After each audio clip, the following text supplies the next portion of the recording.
আসসালামু আলাইকুম বন্ধুরা, আজকে জুম্মার দিন, সকলকে জুম্মা মোবারক। মসজিদে যাচ্ছি জুম্মার নামাজ পড়ার জন্য। তো আজকে জুম্মার দিন সকলে ইবাদত বন্দেগী করবেন। অন্যান্য দিনেও ইবাদত বন্দেগী করার কথা, তারপরেও আজকের দিনটা হচ্ছে একটু স্পেশাল ইবাদত বন্দেগীর জন্য। জুম্মার দিন, পবিত্র দিন। তো সকলেই জুম্মার নামাজ পড়তে যাবেন আশা করি। জুম্মার দিনে এই জায়গাটাতে অনেক দোকানপাট বসে, আতর থেকে শুরু করে অনেক ধরনের জিনিসপত্র পাওয়া যায়। সবজি দোকানও বসে এখানে। এই হচ্ছে মসজিদ।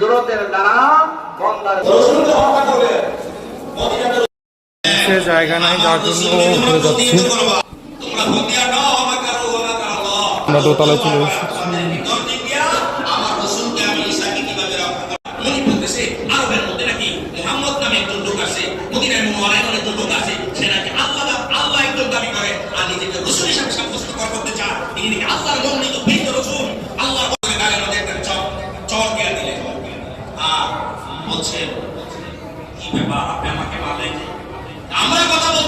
জুম্মার নামাজ শেষ।